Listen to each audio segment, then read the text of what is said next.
नमस्कार। मैं हूं अजय कुमार और आप देख रहे हैं मेरा यूट्यूब चैनल अजय हिंदुस्तानी।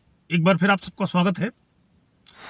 दिल्ली में विधानसभा चुनाव की तारीख जैसे जैसे नजदीक आ रही है, दिल्ली में चुनाव प्रचार तेज होता जा रहा है। चुनाव प्रचार ने अब जोर पकड़ना शुरू कर दिया है। राजनीतिक दल छोटी बड़ी दिल्ली में रैलियां कर रहे हैं, जनसंपर्क अभियान चला रहे हैं, लोगों के बीच में जा रहे हैं। इसी कड़ी में कांग्रेस पार्टी के वरिष्ठ नेता और पूर्व अध्यक्ष राहुल गांधी ने कल दिल्ली के सीलमपुर इलाके में एक बड़ी रैली की। उस बड़ी रैली में राहुल गांधी ने अरविंद केजरीवाल को एक संदेश दिया, एक मैसेज दिया कि कांग्रेस पार्टी दिल्ली में पिछले 2 चुनावों के मुकाबले इस बार बहुत ही एग्रेसिव मूड में और पूरी ताकत के साथ लड़ेगी, चाहे अरविंद केजरीवाल जीते या अरविंद केजरीवाल हारें। क्योंकि कांग्रेस अपनी खोई हुई जमीन वापस लेना चाहती है, अपना जो वोट शेयर था वो वापस लेना चाहती है, जो खिसक कर अरविंद केजरीवाल के पास चला गया है। तो दिल्ली में राहुल गांधी की हुंकार से केजरीवाल का सिंहासन डोलने लगा है। जो केजरीवाल की सत्ता की कुर्सी है वो कांग्रेस की एग्रेसिव रणनीति देखकर हिलने लगी है, डोलने लगी है। और अरविंद केजरीवाल को अब साफ नजर आने लगा है कि उनके सामने एक बहुत ही विकट स्थिति आने वाली है राजनीतिक तौर पर। अब तक कांग्रेस पार्टी का जो पिछले 2 चुनावों का प्रदर्शन था या जिस तरह से कांग्रेस पार्टी दिल्ली में चुनाव लड़ी थी, उससे आम आदमी पार्टी को तो फायदा हुआ था पर कांग्रेस को बहुत नुकसान हुआ था। पर कांग्रेस पार्टी इस चुनाव में अरविंद केजरीवाल को कोई भी रियायत, कोई भी छूट देने के मूड में बिल्कुल भी नहीं है। कांग्रेस पार्टी और राहुल गांधी ये समझ चुके हैं कि अगर भारतीय जनता पार्टी और नरेंद्र मोदी को देश में और किसी स्टेट में अगर रोकना है तो वो सिर्फ कांग्रेस पार्टी रोक सकती है। अब अगर कांग्रेस पार्टी को रोकना है तो जैसे दिल्ली में चुनाव है, अरविंद केजरीवाल का सपोर्ट करके या उनके पीछे खड़े होकर वो भारतीय जनता पार्टी को तो रोक नहीं पाएगी, बल्कि उसका उल्टा नुकसान उसको होगा और एक तरह से कांग्रेस पार्टी खत्म हो जाएगी। जैसा कि पिछले 2 चुनावों में जैसे आप देख रहे हैं, लगातार उनका वोट शेयर गिरता गया है। सीटों की बात करें तो 2015 में तो उनकी 0 सीट आई और 2020 में भी उनकी 0 सीट आई। तो अगर ये जो प्रदर्शन है जीरो वाला, इससे अगर बाहर निकलना है और नरेंद्र मोदी और भारतीय जनता पार्टी को कांग्रेस पार्टी तक टक्कर देना चाहती है और राहुल गांधी को अपना नेता है उसको आगे बढ़ाना चाहती है और देश का प्रधानमंत्री बनाना चाहती है, तो भारतीय जनता पार्टी से सीधा मुकाबला करना होगा, ना कि आम आदमी पार्टी और बाकी राजनीतिक पार्टियों के पीछे खड़े होकर। जो क्षेत्रीय दल है उनके पीछे खड़ा नहीं होना है कांग्रेस को और अपने दम पर चुनाव लड़ना है, तभी भारतीय जनता पार्टी का वो मुकाबला कर सकते हैं देश में और प्रदेश में। अब कांग्रेस पार्टी ये पूरा मन बना चुकी है कि चुनाव हम अग्रेसिव मोड में लड़ेंगे और अपना खोया हुआ वोट बैंक या जो वोट शेयर है उसको वापस लेंगे और पूरी राजनीतिक ताकत हम दिल्ली में लगा देंगे, चाहे हम पर अरविंद केजरीवाल भारतीय जनता पार्टी से मिले होने का आरोप लगाए। हालांकि ये आरोप बिल्कुल सरासर गलत है, क्योंकि कांग्रेस अपनी खोई हुई जमीन बचाने में लगी हुई है। अरविंद केजरीवाल उसी की जमीन पर तो ये राजनीतिक फसल काट रहे हैं। अरविंद केजरीवाल का अपना कोई वोट बैंक नहीं है दिल्ली में, ना कोई उनकी विचारधारा है, ना उनका कोई कैडर है। पर कांग्रेस पार्टी की जो विचारधारा थी, जो उससे जुड़े हुए लोग थे, खासकर अल्पसंख्यक और दलित, वो खिसक के चले गए हैं अरविंद केजरीवाल के पास, जिसके दम पर अरविंद केजरीवाल आज दिल्ली में सत्ता में बैठे हैं। तो जो सीलमपुर का जो स्थान चुना गया रैली के लिए, वो भी बड़ा इंटरेस्टिंग है। आपको याद होगा कि 2020 में दिल्ली में सीलमपुर में दंगे हुए थे। जब सीएए के कानून का विरोध चल रहा था तब दिल्ली में दंगे हुए थे और आम आदमी पार्टी के जो पार्षद थे ताहिर हुसैन, उन पर दंगों की साजिश रचने का आरोप लगा था। और अब जैसे कि अल्पसंख्यक समुदाय की आबादी सीलमपुर में 50% है, सीलमपुर विधानसभा में जो अल्पसंख्यक आबादी के वोट हैं वो 50% है, बड़ी तादाद में मुस्लिम वोट हैं। अब वहां पर मुस्लिमों को विक्टिम दिखाने की कोशिश की जा रही है और कांग्रेस पार्टी उनकी हमदर्द बन के आगे खड़ी है। और ये साफ नजर आ रहा है कि जो कल तक अल्पसंख्यक वोट कांग्रेस को मिलता था वो अरविंद केजरीवाल के पास गया, या जो दलित वोट गया है, कांग्रेस उसको लेने के लिए पूरी तरह से तैयार है। इसीलिए सीलमपुर में रैली की गई। सीलमपुर का स्थान इसीलिए चुना गया कि माइनॉरिटी को एक मैसेज दिया जा सके राहुल गांधी और कांग्रेस पार्टी की तरफ से, और मुझे लग रहा है कि वो मैसेज देने में राहुल गांधी कामयाब रहे हैं। और अरविंद केजरीवाल पर उन्होंने जो जो हमले बोले, जो जो आरोप लगाए, उससे अरविंद केजरीवाल और आम आदमी पार्टी एक तरह से तिलमिला गए हैं। पर वो मामले को बहुत हल्का दिखाने की कोशिश कर रहे हैं, बहुत लाइटली ले रहे हैं उसको कि ऐसा कुछ नहीं है, हमारा कांग्रेस से कोई लेना देना नहीं है, कांग्रेस लड़ाई में नहीं है, कांग्रेस है ही नहीं, बस हमारा मुकाबला तो भारतीय जनता पार्टी और नरेंद्र मोदी से है।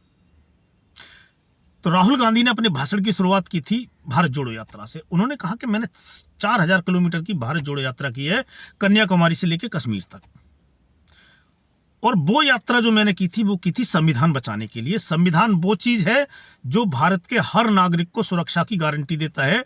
अगर आपके साथ कुछ अत्याचार हो रहा है तो कांग्रेस पार्टी और राहुल गांधी आपके साथ खड़ा है, क्योंकि ये आपका संवैधानिक अधिकार है। उनका निशाना हालांकि भारतीय जनता पार्टी थी कि भारतीय जनता पार्टी मुसलमानों पर अत्याचार कर रही है। उनको विक्टिम दिखाने की कोशिश अब दिल्ली में हो रही है कि मुस्लिम यहां पर विक्टिम है, उसके ऊपर भारतीय जनता पार्टी और केंद्र सरकार अत्याचार कर रहे हैं। साथ में अरविंद केजरीवाल को भी लपेट दिया। फिर उन्होंने जाति जनगणना की बात की कि जाति जनगणना पर अरविंद केजरीवाल आए तो उनसे पूछना कि जाति जनगणना पर उनकी राय क्या है, क्या वो इसके पक्ष में है या इसके खिलाफ है। सड़क से लेकर संसद तक राहुल गांधी और कांग्रेस जाति जनगणना की लड़ाई लड़ रही है, ये उन्होंने बताया। उन्होंने बोला कि मैंने संसद में नरेंद्र मोदी की आंखों में आंखें डाल के ये बता दिया था कि हम अगर सत्ता में आएंगे तो जाति जनगणना कराएंगे और देश में जो आरक्षण का जो कोटा है उसको 50% से ऊपर लेकर जाएंगे। फिर उनका एक और प्रिय मुद्दा था, वो उन्होंने रखा कि भाई अडानी और अंबानी के मामले में अरविंद केजरीवाल अपना मुंह क्यों बंद कर लेते हैं, क्यों चुप हो जाते हैं अडानी और अंबानी के मामले में, जबकि कांग्रेस और राहुल गांधी इस मुद्दे को लगातार उठा रहे हैं। उन्होंने कहा केजरीवाल से ये पूछना कि वो इस मुद्दे पर किसके साथ है। उनका आरोप था कि अडानी अंबानी का जब भी मुद्दा आता है अरविंद केजरीवाल चुप्पी साध लेते हैं। एक तरह से वो अडानी अंबानी और मोदी से मिले हुए हैं। फिर उन्होंने दिल्ली के भ्रष्टाचार की बात की कि अरविंद केजरीवाल ने 2013 में जो बोला था कि हम दिल्ली से भ्रष्टाचार खत्म कर देंगे, आज भ्रष्टाचार खत्म नहीं हुआ है दिल्ली से, और केजरीवाल खुद भ्रष्टाचार में फंसे हुए हैं। उन्होंने तगड़े तगड़े आरोप लगाए।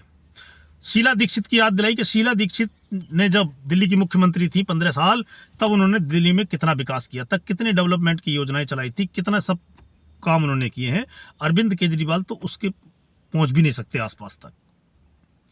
दिल्ली के विकास की बात छोड़ो, अरविंद केजरीवाल ने तो ये बोला था कि भाई हम दिल्ली को साफ सफाई के मामले में नंबर 1 बना देंगे, हम लंदन, पेरिस, स्विट्जरलैंड बना देंगे। पर दिल्ली की हालत आज खराब है, जो कि बिल्कुल सही बात है। शीला दीक्षित के जमाने में दिल्ली का इससे बहुत बेटर स्थिति में थी। केजरीवाल और मोदी की तुलना उन्होंने की कि दोनों में एक समानता है कि दोनों बड़ी बड़ी बातें करते हैं, लंबे चौड़े भाषण देते हैं, और जमीन पर सच्चाई उसकी कुछ और होती है। बोलते हैं पर उसको करते नहीं है। तो अरविंद केजरीवाल पर बहुत सारे आरोप उन्होंने लगाए हैं। अब अरविंद केजरीवाल की पार्टी और अरविंद केजरीवाल को साफ नजर आ रहा है कि कांग्रेस जितनी ताकत से दिल्ली में चुनाव लड़ेगी, आम आदमी पार्टी और अरविंद केजरीवाल को उससे डबल स्पीड से नुकसान होगा। जितनी ताकत कांग्रेस लगाएगी उससे डबल स्पीड से आम आदमी पार्टी का नुकसान होगा। तो डर है उनके अंदर, पर वो ये दिखाने की कोशिश कर रहे हैं कि नहीं, वो डरे हुए नहीं है, उनको नुकसान नहीं होने वाला है, वोट उन्हीं को मिलेगा। पर ये रियलिटी है कि अरविंद केजरीवाल इस चीज को जान चुके हैं कि अगर कांग्रेस जो आज अग्रेसिव मूड में है, जिस तरह से उनका चुनाव प्रचार है या उनके नेता जिस तरह की बयानबाजी कर रहे हैं, जैसे चुनाव प्रचार कर रहे हैं, लोगों के बीच जा रहे हैं, अगर ये ऐसे ही जारी रहा 5 तारीख के चुनाव तक, तो दिल्ली में गेम पलट सकती है। अरविंद केजरीवाल की जो सत्ता है वो हिल सकती है। अरविंद केजरीवाल कड़े मुकाबले में फंस सकते हैं। हालांकि अरविंद केजरीवाल को इतना हल्के में लिया नहीं जा सकता दिल्ली में, पर फिर भी उनका जो कुछ उनके पास है, जो भी उनकी राजनीतिक कमाई है, वो कांग्रेस की है, चाहे दिल्ली में हो या पंजाब में हो। पंजाब में भी आम आदमी पार्टी का कोई कोर वोट नहीं है, कोई उनका कैडर नहीं है। वो जो भी है वो कांग्रेस पार्टी का वोट शेयर है और उनका ही राजनीतिक फसल थी जो अरविंद केजरीवाल ने काटी। वजह साफ थी कि दिल्ली में 15 साल की एंटी इनकम्बेंसी थी और केंद्र में 10 साल की एंटी इनकम्बेंसी थी। सत्ता के खिलाफ एक लहर थी जिस पर सवार होकर अरविंद केजरीवाल दिल्ली की सरकार और केंद्र सरकार को गाली देके भ्रष्टाचार के आरोपों में फंसा हुआ तरह तरह के घटिया आरोप लगाकर सत्ता की कुर्सी तक पहुंच गए हैं।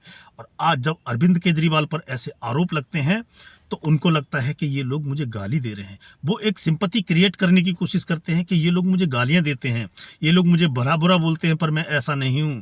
पर आप अगर राजनीति में आए हो और आपने दूसरों पर आरोप लगाए हैं तो आपको भी आरोप सुनने के लिए तैयार रहना, ये झेलने के लिए तैयार रहना पड़ेगा। तो ये जो गाली गलौच वाली इनकी पॉलिटिक्स है अरविंद केजरीवाल की, इस पर एक अलग से वीडियो बनाऊंगा। कोई भी नेता इनके बारे में कुछ बोलता है तो ये सीधा जोड़ देते हैं कि मुझे गाली दी जा रही है।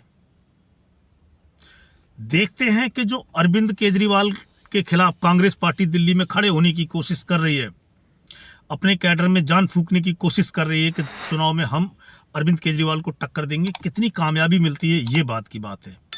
आज के वीडियो में इतना ही, मिलते हैं आपसे अगले वीडियो में, तब तक के लिए जय हिंद जय भारत।